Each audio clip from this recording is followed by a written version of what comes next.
Hi guys, my name's Kilala Hime, and I am here to give you a brief overview of the starter characters in Warframe.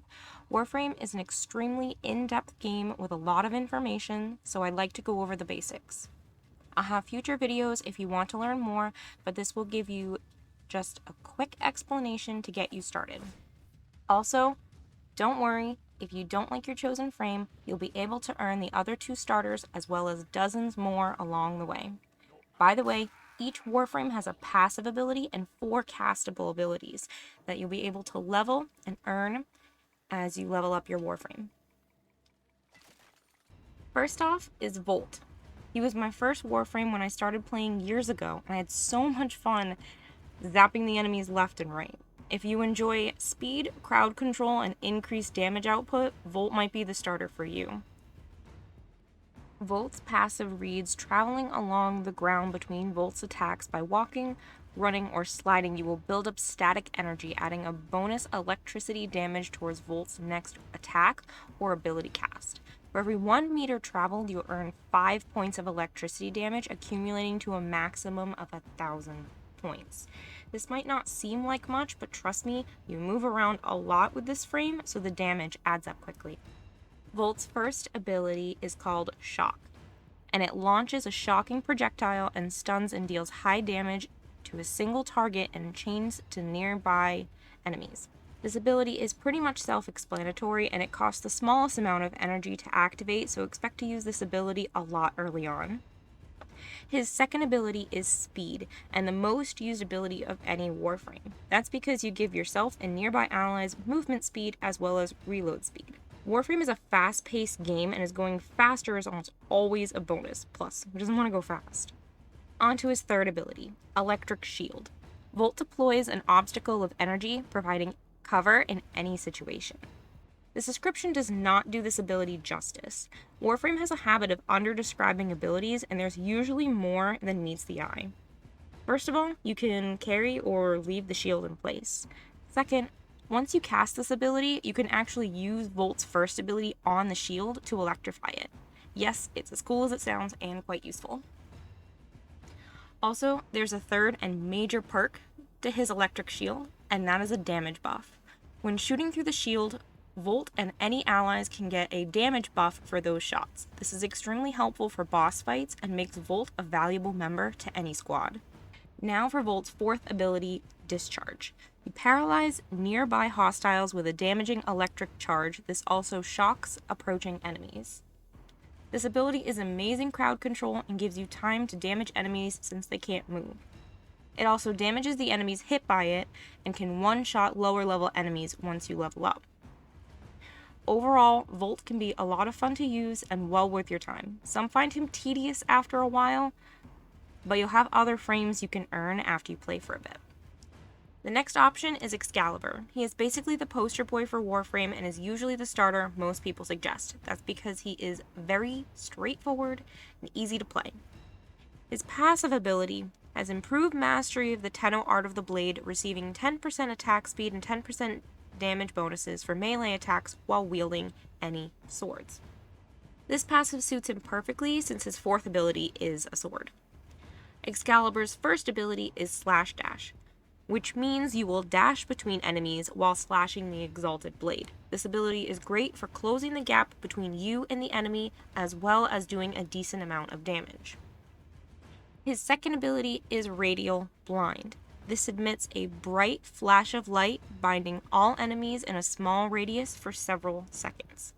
Radial Blind is a large reason why Excalibur is so new player friendly, and any enemy hit by this ability is temporarily blinded and cannot attack. This is different from Volt's fourth because you can do finishers on blinded enemies.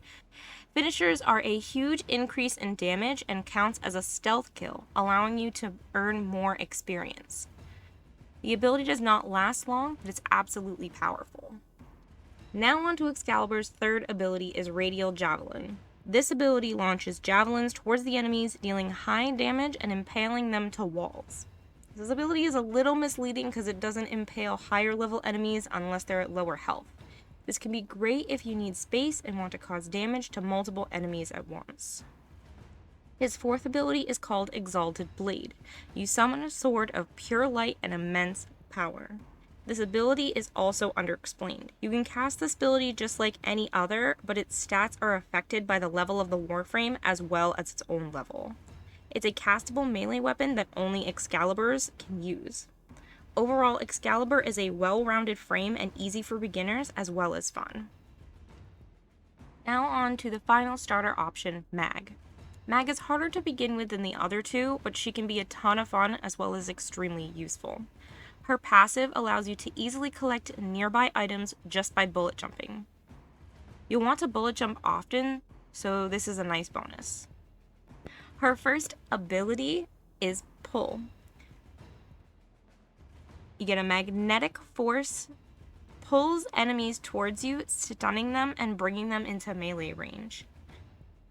It's pretty self-explanatory, but works well with her other abilities.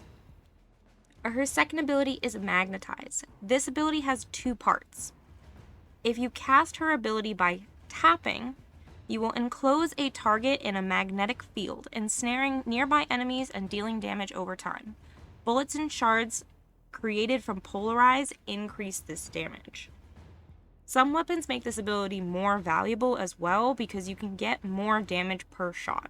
I'll go more into this in a future video. The second part of this ability requires you to hold the cast down button to trigger it, but you can let go afterwards. The ability creates a magnetic field around Mag, absorbing ranged attacks and dealing damage back in a destructive cone. This is amazing for survivability as well as easy damage. You can let the timer run out or recast it to fire it off sooner. Her third ability is Polarize, and she emits an energy pulse that depletes enemy shields and armor, creating shards which become deadly when mixed with Magnetize. Shields of allies touched by the pulse are restored. Using this ability in conjunction with Magnetize's first part is a fantastic way to increase your damage output on higher level enemies. Polarize is also a great way to help your allies restore their shields and not die. Mag's fourth ability is called Crush, and it magnetizes the bones of nearby enemies, causing them to collapse upon themselves. Low-level enemies are effortlessly killed, and later on it's great for crowd control. Plus, it's just plain fun to watch. All of Mag's abilities work well together, and given enough practice, she can be devastating in missions. She takes a little longer to master, but well worth the effort in the long run. All three starters have their perks, and there is no wrong choice. The stats for the abilities, health, shields, and more can be adjusted with mods that you earn along the way. The effectiveness of the frames depend on your builds and what you want to get out of them. I plan on posting more in-depth videos on each frame as well as builds and weapons that will make you more effective at killing and corralling enemies. If you want more information, remember to like and subscribe. If you have any tutorial or video ideas, please let me know in the comments, and thank you so much for watching this video. If you want to hang out and get to know some of the Warframe community, feel free to stop by my Twitch channel. The link is in the description. Thank you again for your time, and welcome to the Warframe community. Plus, it's just pain. This is amazing for survivability as